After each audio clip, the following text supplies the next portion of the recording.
काही दिवसांपासून करुणाताईंच्या पोटाला खूप त्रास होता. सोनोग्राफी केल्यावर कळलं की त्यांना मूतखडा आहे. डॉक्टरांनी लवकरच ऑपरेशन करायला सांगितलं. ऑपरेशनची तारीख ठरली आणि करुणाताईंचं ऑपरेशन झालं.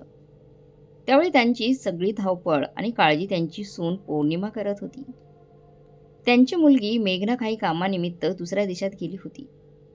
त्यामुळे ती आईला भेटायला देखील येऊ शकली नव्हती. अशा वेळी त्यांची सुनबाई पौर्णिमानेच आपल्या सासूची सगळी काही काळजी घेतली होती. बघता बघता 15 दिवसात पौर्णिमाच्या सासूबाईंची तब्येत सुधारू लागली. सगळ्या जखमा भरून आल्या होत्या. करुणाताई नॉर्मल झाल्या होत्या. सगळं काही व्यवस्थित चालू होतं. 1 महिन्यानंतर त्यांची मुलगी दुसऱ्या देशातून आपल्या घरी आली. एकदा मेघना आपल्या आईला भेटायला तिच्या माहेरी गेली. तेव्हा करुणाताई मुलीला पाहताच रडू लागल्या आणि म्हणाल्या, "तू तर इथं नव्हतीस. मी खूप कठीण परिस्थितीमध्ये सोसला आहे गं. खूप त्रास झाला मला. कोणीच माझी चांगली काळजी घेतली नाही बघ." त्यांची मुलगी आश्चर्याने त्यांच्याकडे पाहू लागली. कारण तिच्या बाबांनी तिला सांगितलं होतं की पौर्णिमा म्हणजे तुझी वहिनी तुझ्या आईची खूप छान काळजी घेते आणि ती चांगल्या प्रकारे बरीही होत आहे. तरी आई असं का बोलतेय हे तिच्या मुलीला मेघनाला काही कळेना. काहीच कळत नव्हतं मेघनाला की आई असं का बोलतीये. मेघना हळूच आपल्या आईला म्हणाली, "आई तू हे काय बोलतीयेस? वहिनीने तुझी किती छान काळजी घेतलीये." यावर करुणाताई तोंड वाकडं करून बघू लागल्या. कारण समोरच त्यांची सून पौर्णिमा उभी होती. त्यामुळे त्या जास्त काही बोलू शकल्या नाहीत. पौर्णिमाला देखील खूप वाईट वाटलं की मी एवढी काळजी करूनही एवढी काळजी घेतली, त्यांची सगळी सोयी सुविधा करून दिल्या, तरी सासू माझं कौतुक का करत नाही. उलट आपल्या मुलीला सांगत आहे की तुझ्या वहिनीने माझी काही एवढी छान काळजी घेतली नाही.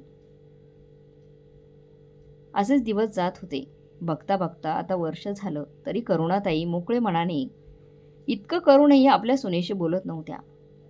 त्या तिला आशा देत होत्या की पौर्णिमा त्यांच्या घरात अजूनही परकीच आहे. कधी त्यांनी आपली चांगली सून म्हणून तिला ॲक्सेप्टच केलं नव्हतं. कोणाला त्यांचा फारसा अनुभव नाही.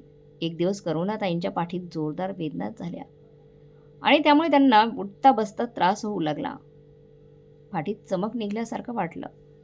त्यांना त्रास होत असल्याने कसं तरी दवाखान्यात नेण्यात आलं. एक्सरे करून पाहिलं तर पाठीत आणि डोक्याच्या मागच्या भागावर चमक बसल्यामुळे सूज आल्याचं समजलं होतं. त्यामुळे त्यांना खूप त्रास होत होता. डॉक्टरांनी औषधं आणि गोळ्या दिल्या आणि बरं होईपर्यंत आराम करायला सांगितलं. अशा परिस्थितीत सुद्धा पौर्णिमाने आपल्या सासूची खूप काळजी घेतली आणि रोज त्यांना तेलाने मालिश करत राहिली. त्यांच्या पाठीची मालिश करत राहिली, काळजी घेत राहिली. आता करुणाताईंची तब्येत परत थोडी थोडी सुधारायला लागली होती. 1 आठवड्यानंतर त्यांची मुलगी मेघना परत आली आणि आईला पाहायला लागली. भेटायला आली आईला ती. मेघनाच्या सासऱ्यांची तब्येत ठीक नव्हती म्हणून ती लवकर येऊ शकली नाही. आईच्या खोलीत जाऊन ती आईसोबत गप्पा मारू लागली. तेव्हा करुणाताईंनी खास सांगितलं,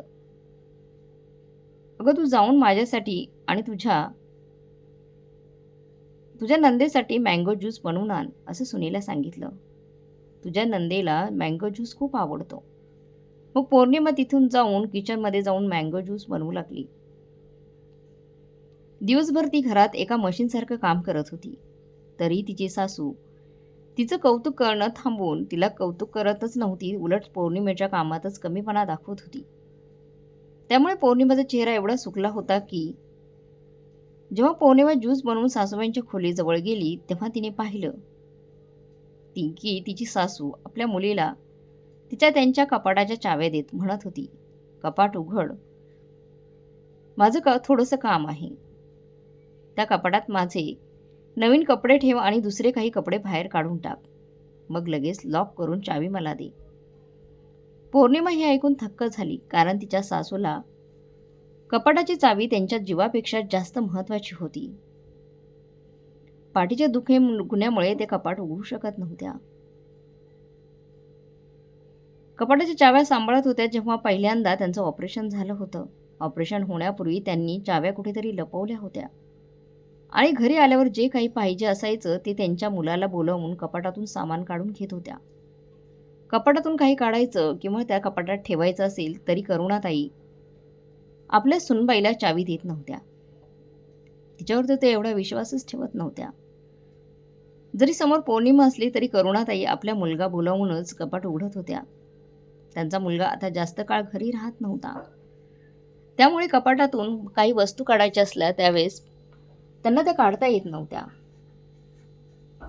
त्यांनी खूप कपडे काढून ठेवले होते कारण सतत कपाट उघडायचं नव्हतं होत. जेव्हा करुणाताई ठीक होत्या तेव्हा त्यांचे कपडे धुवून एका टेबलावर पौर्णिमाने ठेवले होते. एके दिवशी ठेवले होते त्यामुळे पौर्णिमाने एकदा तिच्या सासूबाईंना म्हटलं होतं, कपाटाची चावी द्या आई, मी तुमचे सगळे कपडे नीट घड्या घालून कपाटात ठेवून देते आणि तुम्हाला काही कपाटातलं पाहिजे असेल तर मी ते काढून देते. गेल्या 1 वर्षापासून पौर्णिमा आपल्या सासूची सेवा करत होती आणि सासूने न विचारता लगेच आपल्या मुलीच्या हातात कपाटाच्या चाव्या दिल्या. पण पौर्णिमेला त्यावेळेस त्या चाव्या दिल्या नव्हत्या. पौर्णिमा आली की लगेच घरात गेली, किचनमध्ये गेली. पौर्णिमाने ते बघितल्यानंतर पौर्णिमा रडू लागली. ती विचार करू लागली की सासूबाईंना सुनेवर काडीचाही विश्वास नाहीये. पण तिच्या नंदेने मेघनाने त्या चाव्या परत तिच्या आईच्या हातात देताना म्हणाली, अगं आई, हे काय करत आहेस? तुझ्या कपाटाच्या चाव्या मला का देत आहेस? मला का देतेस? तर करुणाताई म्हणाल्या, कारण काय, तू माझी मुलगी आहेस अगं. माझा तुझ्यावर पूर्ण विश्वास आहे. मुलावर माझा विश्वास आहे. तू जाऊन हे सगळं सामान कपाटात ठेवून ये. गेल्या 5-6 दिवसापासून हे कपडे बाहेरच पडले आहेत आणि मी तुझीच वाट पाहत होती. तू कधी येतेस आणि कपडे कपाटात ठेवतेस, कारण माझ्या दुखण्यामुळे मला ते करता येत नव्हतं. मेघनाला हे ऐकून थोडं वेगळं वाटलं. ती थोडा वेळ शांत बसली आणि आईला म्हणाली, आई, तू हे काय बोलत आहेस? घरात वहिनी आहे. तू तुझं सामान वहिनीला का कपाटात ठेवू देत नाहीस? तिच्याकडे चाव्या द्यायच्या अगं, ती ठेवेल ती. आणि ह्या चाव्या सुद्धा तू वहिनीला का देत नाहीस? काय कारण आहे? तू माझ्या येण्याची वाट का पाहत होती? दादाची वाट पाहते पण वहिनीला देत नाही. तेव्हा करुणा ते तोंड वाकडं करून म्हणाल्या, नाही गं, मी तिला माझ्या कपाटाच्या कशा चाव्या देणार? मी नाही देणार त्या चाव्या. त्यामुळे मी तुझी वाट पाहत होते. आई, तू हे सगळं याच्यामुळेच बोलतेस ना की मी तुझी मुलगी आहे आणि तू माझ्यावर विश्वास ठेवू शकतेस. पण तुझा विश्वास तुझ्या सुनेवर अजिबात नाही का? आई, मी माहेरी फक्त 1 दिवसासाठी आले आहे. नंतर मी माझ्या घरी निघून जाईल. मी सासरला जाणार आहे आणि त्यानंतर वहिनीलाच हे घर आणि तुझी काळजी घ्यायची आहे. घर सांभाळायचं आहे तिलाच. हे तुझं दुखणं आयुष्यभर असंच राहणार आहे. त्यामुळे तुझी काळजी फक्त वहिनीच घेऊ शकते, मी नाही. कारण प्रत्येक वेळेस मला इथे यायला जमणार नाही. मी वारंवार इथे येऊ शकत नाही. तरी तुझा वहिनीवर विश्वास का नाही? जर तुझा विश्वासच नाही तर तू वहिनीकडून सेवा का घेत आहेस? जेव्हा वहिनी तुला जेवण देते, कपडे बदलते, घाण स्वच्छ करते, तुझ्या आजारपणात काळजी घेते, वेळेवर औषधं आणि पाणी देते, तेव्हा तू तिच्यावर विश्वास ठेवतेस. पण जेव्हा कपाटाच्या चाव्यांचा विषय येतो तेव्हा तुला काय भीती वाटते? का नाही तिच्यावर विश्वास ठेवत? असं का म्हणतेस की सगळं त्याच वहिनीला सांभाळायचंय? ही सगळी जबाबदारी वहिनीचीच आहे. तीच सगळं सांभाळणार आहे याच्यानंतर. त्या घराची सून आहे, घराची लक्ष्मी आहे. वहिनी प्रत्येक जबाबदारी नीटपणे पार पाडते. मग तुझ्या कपाटाची जबाबदारी तिच्याकडे का नाही? तिचा तुझ्या कपाटाच्या चाव्यांवरही हक्क आहे. मी ही चावी कधीच घेत नाही. तुझ्या असं वागल्यामुळे मला खूप वाईट वाटतंय. मला माझ्या सासरच्या घरी तर माझी सासू माझ्या कपाटाच्या चाव्या निश्चिंतपणे माझ्याकडे ठेवते.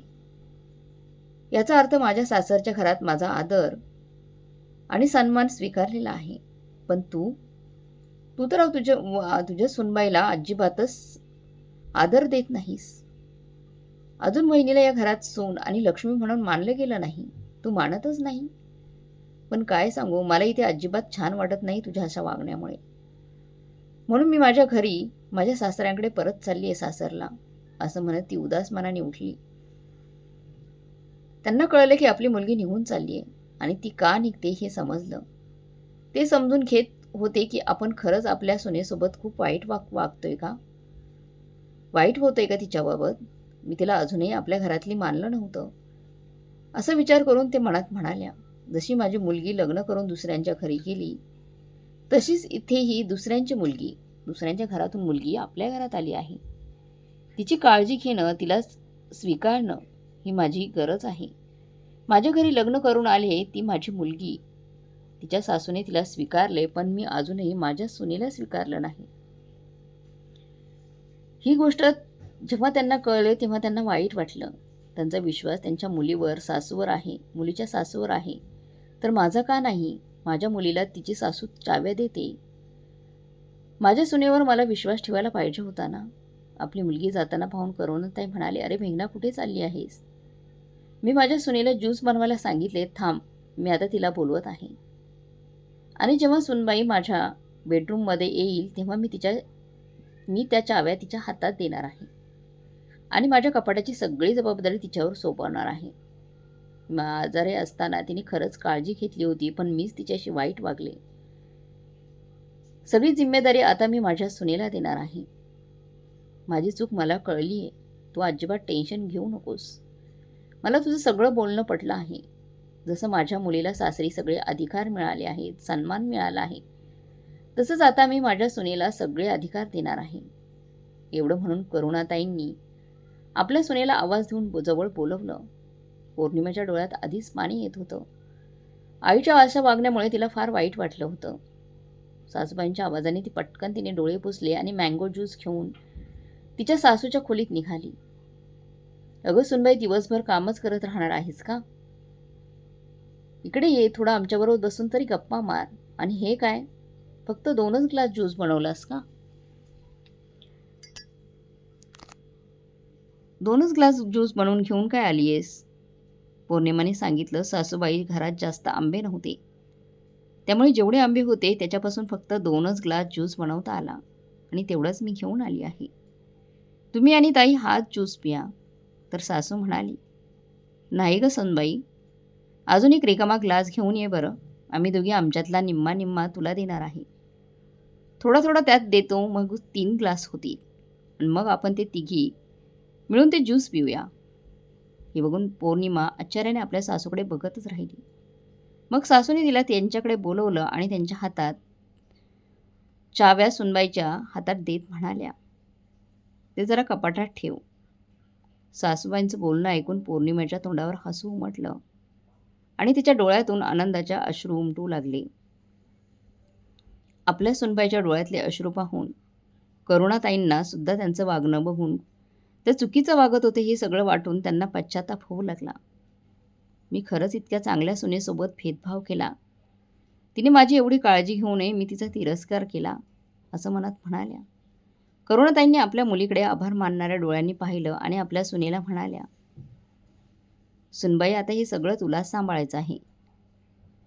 हे सगळं आता तुझंच आहे. मी विनाकारण चावी लपून ठेवत होते. मुलावर आणि मुलीवरच विश्वास ठेवत होते. तुझ्यावर विश्वास ठेवला नाही, पण या चाव्यांची खरी हकदार तर तूच आहेस. कपाटात जेवढं काही आहे ते तुम्हा सगळ्यांचंच आहे. आता मला काहीही नको आहे, त्यात मी समाधानी आहे. माझ्या सामानावर, माझ्या मुलीवर आणि माझ्या सुनांवर हक्क आहे. पौर्णिमा आपल्या सासूबाईंच्या गळ्यात पडून म्हणाली, जाण्याच्या गोष्टी का करतायत? अजून खूप आयुष्य आहे, तुम्हाला जगायचंय. सदैव निरोगी राहा. समोर बसलेली मेघना सासूनेंचं प्रेम पाहून खूप आनंदी झाली. तिला खूप आनंद झाला की माझी आई माझं समजून घेत आहे. तिची चूक तिला कळली हेच तिला पाहून आनंद वाटला. तर मग मित्रमैत्रिणींनो, तुम्हाला काय वाटते? मेघनाने जर तिला तिच्या आईची चूक जर समजून दिली नसती तर त्यांना कधीच त्यांच्या सुनबाईचं आदर किंवा महत्त्व कळलंच नसतं आणि त्यांना योग्य तो सन्मान दिला नसता. पण मुलीचं म्हणणं पटल्यामुळे करुणाताईंनी त्यांच्या सुनेला कपाटाच्या चाव्याही दिल्या आणि सगळे अधिकारही दिले. तर मेघना जे काही वागली त्याबद्दल तुमचं काय मत आहे आणि करुणाताईंबद्दल काय मत आहे कमेंट बॉक्समध्ये नक्की कळवा. आणि कथा चांगली वाटली असेल तर लाईक, शेअर, सबस्क्राईब नक्की करा. भेटूया पुढच्या कथेत. तोपर्यंत धन्यवाद.